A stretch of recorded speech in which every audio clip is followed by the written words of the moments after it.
Hello दोस्तों, स्वागत है आपका उदित एकेडमी में। हम लोगों ने चैप्टर 5 के लगातार हम लोग टेस्ट ले रहे हैं, जिससे ये चीज़ हो रहा है कि जो बच्चे प्रैक्टिस कर रहे हैं, यानी कह सकते हो कि पहले हम लोग थ्योरी पढ़ा रहे हैं और उसी को हम लोग कंटिन्यू फिर उसका चैप्टर वाइज टेस्ट ले रहे हैं। इससे ये फायदा होता है कि जो थ्योरी है प्लस आपका ये पता चल जाता है कितनी आपकी तैयारी है और इसी तरह के क्वेश्चन आपका फाइनल एग्जाम में पूछता है। तो इस बार देखते हैं इस बार के जो चैप्टर 5 में कौन बाजी मारता है और सबसे अच्छा नंबर कौन लाता है। चलिए दोस्तों स्टार्ट करते हैं। हम लोग मेनली डिस्कस करेंगे रेडियो एक्टिविटी और न्यूक्लियर एनर्जी। रेडियो एक्टिविटी होता क्या है, जैसे कि आप लोग देखे होंगे फोन का यूज करते हो या फिर हम लोग जो कैंसर के लिए ट्रीटमेंट करते हैं वो हम लोग रेडियो एलिमेंट का यूज करते हैं। तो ऐसा चीज जो कि हम लोग यूज करते हैं जिसमें रेडिएशन कंटिन्यू निकलता रहे और उसी रेडिएशन जो निकलता है उसी का फायदा उठाकर हम उसमें दवाई डाल देते हैं ताकि कैंसर सेल को ट्रीटमेंट कर सके। सेम अगर रेडियो एक्टिविटी का अदर एग्जाम्पल ले, जैसे आप एक्स्ट्रा करवाते हैं, सीटी स्कैन करवाते हैं, ये सारा रेडियो एक्टिविटी का ही आपका पार्ट है। चलिए देखते हैं किस तरह का क्वेश्चन पूछा गया था। सबसे पहला ही क्वेश्चन पूछा गया था कि किसने रेडियो एक्टिविटी फिनोमिना का डिस्कवर किया था, यानी फिनोमिना। देखो फिनोमिना के बारे में बात कर रहा है। पहला आता है हमारे पर रदरफोर्ड। रदरफोर्ड ने आपका क्या कह रहा था कि हमारे फिर प्रोटॉन का सेपरेशन का दिया था और उन्होंने ही कहा था कि न्यूक्लियस होता है, कोई एटम होता है, एटम में न्यूक्लियस, उसी पार्ट में दो चीज होता है, न्यूट्रॉन और प्रोटॉन। अगर हम लोग फिनोमिना के बारे में बात करें तो इसका राइट आंसर ये है, जो हेनरी बेक्वेरेल है, इन्होंने इस फिनोमिना को डिस्कवर किया था। हिंदी में देखते हैं, घबराने की बिल्कुल बात नहीं, क्योंकि हम लोग हिंदी और इंग्लिश दोनों में कंटिन्यू हम लोग चेक कर रहे हैं। पहला क्वेश्चन पूछा गया था, रेडियो धार्मिकता की खोज किसने की थी। रेडियो धार्मिकता के बारे में बात करें तो आप लोग बताना, आप मुझे आंसर कमेंट में। बिल्कुल राइट। अगर हम लोग बात करें तो ये जो है हेनरी बेक्वेरेल ने, इन्होंने धार्मिकता खोज की, लेकिन आगे चल के क्यूरी ने, इनके साथ मैक्रे क्यूरी ने मिलकर पूरा पूरा खोज को कंप्लीट किया था। नेक्स्ट देखते हैं। नेक्स्ट क्वेश्चन पूछा गया, water alpha particle compose. Alpha particle जो होता है किसके साथ कंपोज्ड होता है, अल्फा पार्टिकल किस तरह से बचा होता है। देखो जब हम लोग रेडियो एक्टिविटी पढ़े तो उसमें तीन तरह के किरणें होते हैं, अल्फा, बीटा और तीसरा क्या है आपके पास, अल्फा, बीटा और गामा। गामा में सिर्फ एनर्जी नहीं होता, इलेक्ट्रोमैग्नेटिक वेव होता है। अल्फा के बारे में बात करें तो इसमें हमारे पास +2 यानी कह सकते हो 2 प्रोटॉन और 2 न्यूट्रॉन मिलके ये बनता है। तो राइट आंसर क्या होगा इसका बताना। राइट आंसर के बारे में बात करें तो ये हमारे पास ये होगा, जो 2 प्रोटॉन और 2 न्यूट्रॉन पार्टिकल से बना हो। अल्फा बीटा के बारे में बात करें तो सबसे ज्यादा भारी पार्टिकल अल्फा होता है, ज्यादा दूर तक ये ट्रेवल नहीं कर पाता। हिंदी में क्या है, अल्फा कण किससे बने होते हैं। अल्फा कण के बारे में बात करें 2 प्रोटॉन और 2 न्यूट्रॉन से ये बने होते हैं। चलिए देखते हैं। नेक्स्ट क्वेश्चन इसी तरह पूछा गया था, what is the penetration power of alpha. देखो अल्फा पावर पूछ रहा पार्टिकल का कि कितना पेनिट्रेशन, पेनिट्रेशन मतलब भेदना, भेदने की क्षमता क्या होती है। इसमें अगर हम लोग बात करें तो इसमें भेदने की क्षमता ज्यादा नहीं होती, लेकिन पावरफुल बहुत होता है। इसमें फालता ज्यादा नहीं होती, लेकिन ये पावरफुल होता है, यानी कह सकते हो इसमें बहुत कम होती है लेकिन ताकत ज्यादा होता है। ठीक है, अब देखते हैं इसका हिंदी में क्या कहा गया। अल्फा किरणें की प्रवेश शक्ति क्या होती है। अल्फा किरणें के बारे में बात करें तो इसमें निम्न होता है, इसमें ज्यादा नहीं होता, निम्न होता है। चलिए देखते हैं। नेक्स्ट क्वेश्चन पूछा गया था कि during beta minus decay what is emitted along with neutron electron. देखो जब बीटा पार्टिकल, हमने आपको बताया कि जो रेडियो एक्टिव है वो 3 तरह का निकलते हैं। एक होता अल्फा, अल्फा में 2 प्रोटॉन समझ गया, 2 न्यूट्रॉन होता है। फिर आता हमारे पास बीटा, बीटे का पार्टिकल्स में होता ये चीज है कि आपको इसमें देखा जाए तो इलेक्ट्रॉन निकलता है, इलेक्ट्रॉन के साथ एंटी न्यूट्रॉन कह लीजिए, वो भी हमारे पास आप देखते हैं। एक होता है न्यूट्रॉन, दूसरा आता है एंटी न्यूट्रॉन, फिर आता है हमारे पास प्रोटॉन, फिर आता है न्यूट्रॉन। देखो ये दोनों तो होगा नहीं, इन दोनों में बताना। राइट आंसर के बारे में बात करें, जब बीटा निकलता है ये हमारे एंटी न्यूट्रॉन भी निकलता है। देखो क्या, बीटा माइनस में।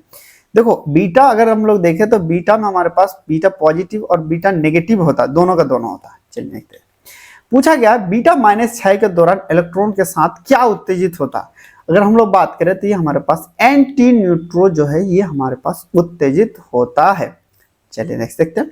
नेक्स्ट क्वेश्चन पूछा गया, what types of radiation are gamma ray. Gamma ray किस तरह का रेडिएशन है, इलेक्ट्रोमैग्नेटिक है। देखो अगर हम लोग बात करें गामा रे में कोई आपका एनर्जी नहीं होता, ये इलेक्ट्रोमैग्नेटिक होता है और इतना फास्ट चलता है मत पूछो, यानी लहरा के गया जैसे कहता है ना, उसी तरह होता है। तो राइट आंसर क्या होगा, ये इलेक्ट्रोमैग्नेटिक होता है। चलिए नेक्स्ट देखते हैं। हिंदी में पूछा गया गामा किरणें किस प्रकार का विकिरण होता है। गामा किरणें के बारे में बात करें वो हमारा इलेक्ट्रोमैग्नेटिक, जिसको हम लोग विद्युत चुंबकीय होता है। इसके वजह से इसमें क्या होता है कि ना ही इसमें कोई एनर्जी होता है, लेकिन बहुत फास्ट ये मूविंग करता था। राइट आंसर क्या होगा आपका, ये होगा। चलिए देखते हैं। नेक्स्ट क्वेश्चन पूछा है who identified the radio active element polonium and radium. पूछ रहा किसने आपको आइडेंटिफाई किया था कि पोलोनियम और जो रेडियम है ये हमारे पास रेडियो एक्टिवेट एलिमेंट है। तो यहाँ पे हमारे पास रदरफोर्ड है, हेनरी बैक्यूएल है, पेरी और क्यूरी है। पेरी और क्यूरी ने पूरा का पूरा कंप्लीट रेडियो एक्टिविटी का खोज किया था, यानी कह सकते हो पूरा उसका प्रोजेक्ट बनाया गया था। बात करें इस रेडियो एक्टिव, ये जो मेरी और क्यूरी है इसी ने ही आपको कहा था कि जो रेडियम और पोलोनियम है वो हमारे पास रेडियो एक्टिव एलिमेंट होते हैं। हिंदी में देखते हैं। हिंदी में कहा गया था रेडियो धर्मिता तत्व पोलोनियम और रेडियम की पहचान किसने की थी। अगर हम लोग बात करें तो यहाँ पे आता है हमारे पास जो क्यूरी और पियरे ने क्या था। चलिए नेक्स्ट देखते हैं। नेक्स्ट क्वेश्चन पूछा है which particle is emitted during the beta minus decay. पूछ रहा बीटा माइनस जो बीटा प्लस जो होता है, देखो बीटा माइनस में तो हमने देखा एंटी न्यूट्रॉन निकलता है। अब यहाँ पे पूछा गया है कि जब बीटा प्लस होता है तो उसमें क्या निकलता है, इलेक्ट्रॉन है, पॉजिट्रॉन है, न्यूट्रॉन है। देखो जो हमारे पास पॉजिटिव कहाँ पे आता है पता ना, वो हमारा प्रोटॉन आता है। तो कहाँ निकलता है, इसके साथ हमारे पॉजिट्रॉन जो होता है वो निकलता है। चलिए देखते हैं हिंदी में। हिंदी में पूछा गया था बीटा प्लस क्षय के दौरान कौन सा कण उत्तेजित होता है। बीटा जन के बारे में बात करें तो ये हमारे पास जो पॉजिट्रॉन होता है ये हमारे पास कण निकलते हैं। चलिए नेक्स्ट क्वेश्चन देखते हैं।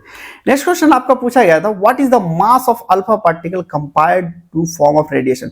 अल्फा पार्टिकल का मास जो होता है जब वो रेडिएशन का फॉर्म करता है तो वो भारी होता है या हायर होता है। ये भी देखो अगर हम लोग बात करें अल्फा पार्टिकल तो ये भारी होता है, यानी कह सकते हो क्योंकि भारी होता है।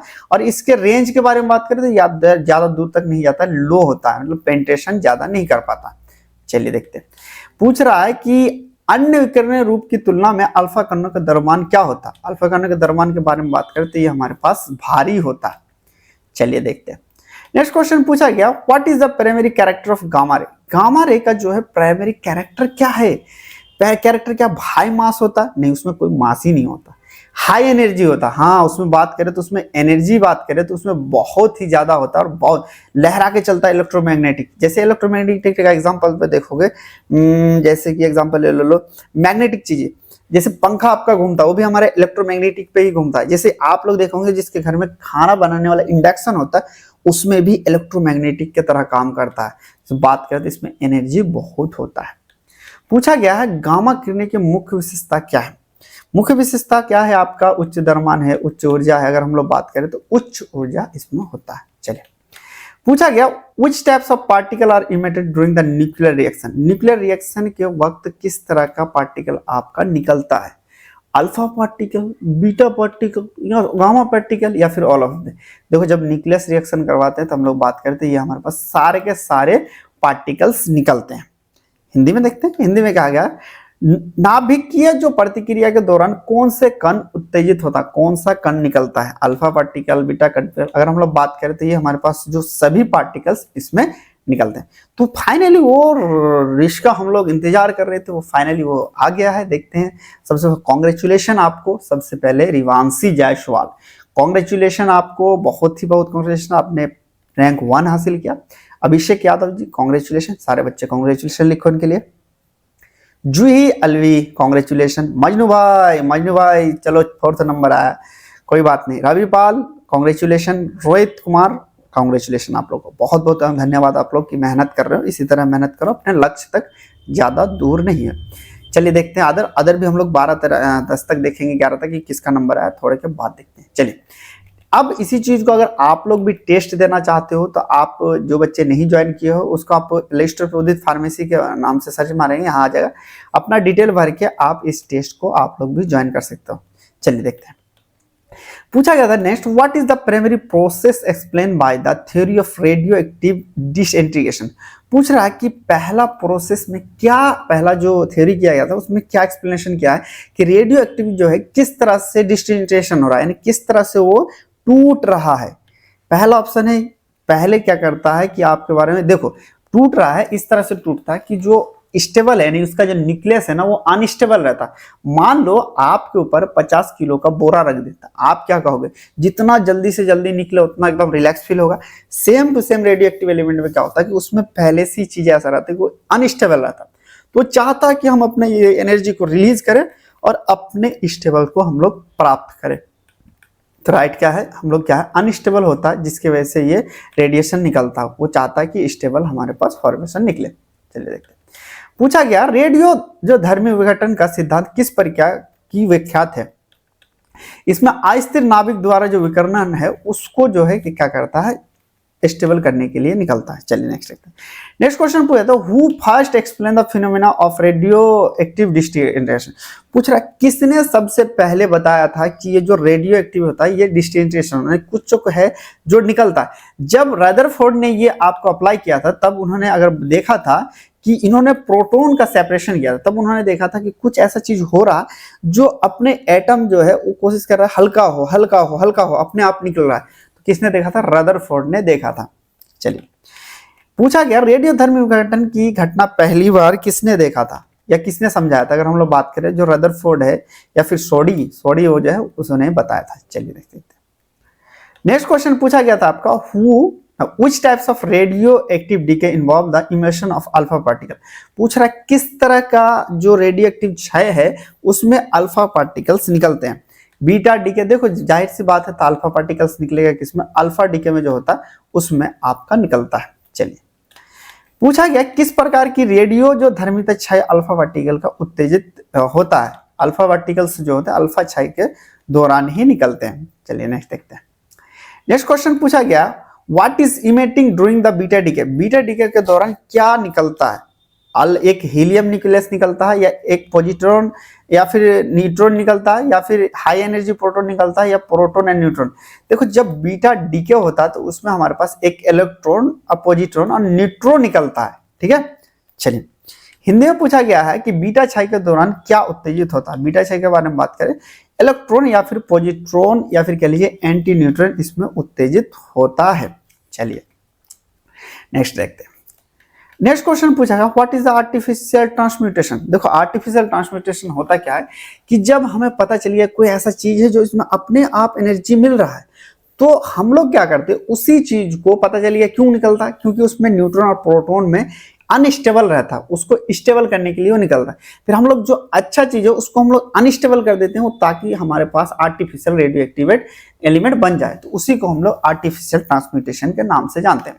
तो एक तरह कह सकते हो जो हमारे पास एटम है उसको हम लोग कैसे में कन्वर्ट कर देते हैं, उसको न्यूक्लियस को कन्वर्ट कर देते हैं ताकि वो क्या करे, रेडिएशन निकलते रहे। ठीक है, उसी को हम लोग आर्टिफिशियल म्यूटेशन के नाम से जानते हैं। चलिए इसमें पूछा गया कृत्रिम परिवर्तन क्या है। कृत्रिम परिवर्तन क्या होता है, नाभिक को बदलकर एक तत्व को दूसरे तत्व में परिवर्तन कर देते हैं, उसी को हम लोग कृत्रिम या फिर आर्टिफिशियल ट्रांसम्यूटेशन के नाम से जानते हैं। चलिए बहुत बहुत कॉन्ग्रेचुलेशन रोहित कुमार, उन्होंने 6 पोजीशन हासिल की। आशमा जी बहुत congratulation, Ranjan Bhaskar congratulation, Aman Kumar congratulation भाई, आकांक्षा जी कॉन्ग्रेचुलेशन, ज्योति गुप्ता जी कॉन्ग्रेचुलेशन। आप लोग को बहुत बहुत धन्यवाद, कॉन्ग्रेचुलेशन, बधाई हो आप लोगों को कि आप लोगों ने अच्छा मार्क किया। कोशिश करो कि नीचे है तो सबसे ऊपर लाएंगे, चाहे सबसे ऊपर रहो या सबसे नीचे रहो, तो कोशिश करो कि आप लोग ऊपर ही रहो। तो चलिए कॉन्ग्रेचुलेशन लिखो सारे बच्चे इनके लिए। चलिए अब आता हमारे पास पूछा गया था how is artificial radioactive induce, मतलब आर्टिफिशियल रेडियोएक्टिव को हम लोग किस तरह से बनाते हैं या किस तरह से हम लोग उसको बनाया जाता है। उसमें हम लोग तब बनाते हैं जब उसमें हम ना स्टेबल एटम को बम्बार्ड करवा देते हैं, यानी उसमें हाई एनर्जी ले देते हैं ताकि उसका जो न्यूक्लियस एटम है वो गड़बड़ा जाए, तो उसको अनस्टेबल कर देते हैं। तो राइट आंसर क्या होगा कि राइट आंसर इसका बी होगा। चलिए हिंदी में देखते हैं। हिंदी में पूछा गया कृत्रिम रेडियो धर्मिता कैसे प्रेरित होती है या कैसे की जाती है। उसको करने के लिए हम लोग क्या करते हैं, उसको करने के लिए स्थिर नाभिक पर उच्च ऊर्जा कणों में बमबारी करके हम उसको निकालते हैं, यानी उसको हम लोग बनाते हैं। तो राइट आंसर क्या होगा, राइट आंसर आपका बी होगा। चलिए यहाँ पे पूछेगा what is the main process involve the nuclear fusion. Nuclear fusion में क्या आपका इन्वॉल्व होता है। पहला आता है कि हमारे पास देखो न्यूक्लियर फ्यूजन में आता है कि हम लोग क्या करते हैं, लाइट न्यूक्लियर को हेवी न्यूक्लियर के साथ करवा देते हैं कंबाइन, या हेवी न्यूक्लियर को हम लोग छोटे छोटे में हम लोग उसको कन्वर्ट कर देते हैं। देखो इन दोनों के बारे में बात करते हैं, जब हम लोग न्यूक्लियर फिजन में के बारे में बात करें तो ये जो छोटे बड़े न्यूक्लियर को छोटे छोटे में कन्वर्ट कर देते हैं, तो उसके बाद हमारे पास न्यूक्लियर का एक एनर्जी निकलना स्टार्ट हो जाता है। हिंदी में पूछा गया नाभिक के विखंडन का मुख्य प्रक्रिया क्या है। नाभिक विखंडन का मुख्य प्रक्रिया क्या होता है, भारी नाभिक को हम लोग छोटे में विभाजित कर देते हैं, जिससे हमारे पास एक एनर्जी निकलते रहता है। चलिए नेक्स्ट देखते हैं। नेक्स्ट क्वेश्चन पूछा what is release during the nuclear fission. Nuclear fission के अंदर क्या रिलीज होता है, उसमें अगर हम लोग बात करें एक लार्ज न्यूट्रॉन और लार्ज अमाउंट ऑफ एनर्जी निकलता है, मतलब न्यूट्रॉन के साथ साथ एक बहुत ही ज्यादा एनर्जी निकलता है। राइट आंसर क्या होगा, कमेंट में बताओ, बताइए। चलिए वेरी गुड, अगर हम लोग बात करें तो इसका आंसर बी होता है। चलिए देखते हैं। यहाँ पे पूछा गया नाभिक के विखंडन के दौरान क्या निकलता है। नाभिक के विखंडन के द्वारा अगर हम लोग बात करें, इसमें न्यूट्रॉन और बड़ी मात्रा में ऊर्जा इसका निकलता है। चलिए नेक्स्ट देखते हैं। नेक्स्ट क्वेश्चन पूछा गया which of the following an application of nuclear fission. Nuclear fission को हम लोग कहाँ यूज करते हैं। न्यूक्लियर फिजन के बारे में बात करें, जो न्यूक्लियर पावर प्लांट होता है वहां पे हम लोग इसका यूज करते हैं, किस लिए, ताकि इससे हम लोग बिजली बना सके। तो राइट आंसर क्या होगा, ABCD। राइट आंसर के बारे में बात करें तो हजरत ये हमारे पास बी होगा। चलिए हिंदी देखते हैं। हिंदी में पूछा गया निम्नलिखित में कौन सा नाभिक के विखंडन का अनुप्रयोग है। नाभिक के विखंडन के बारे में बात करें तो हम लोग जो परमाणु ऊर्जा होता है उसका हम लोग जो यूज करते हैं। चलिए लास्ट क्वेश्चन देखते हैं दोस्तों। पूछा गया था what is the required for nuclear fission to occur. Nuclear fission के लिए हमारे पास क्या चाहिए। देखो उसके लिए हमारे पास बहुत ही हाई टेम्परेचर और बहुत ही हाई प्रेशर चाहिए, तभी हमारे पास न्यूक्लियर फिजन होता है। तो इसमें देखो बहुत हाई टेम्परेचर, उच्च दाब और उच्च ऊर्जा, मतलब कि कह सकते हैं टेम्परेचर होना चाहिए। बताओ कि कौन सा होगा। बात करें तो राइट आंसर आपका बी होगा। हिंदी में पूछा है नाभिक के संलयन के लिए क्या आवश्यकता है। उसके लिए बात करें उच्च तापमान और उच्च दबाव की जरूरत पड़ती है। राइट आंसर क्या होगा, बी होगा। बहुत ही उन लोगों का कांग्रेचुलेशन एक बार फिर से आप लोगों को। देखो फिर नेक्स्ट टेस्ट आप लोगों का होने वाला है, जिन बच्चों को देना चाहते हैं आप ऐप पे जाके ज्वाइन कर सकते हैं। चलिए दोस्तों फिर मिलेंगे नेक्स्ट लेक्चर में, तो बाय, टेक केयर।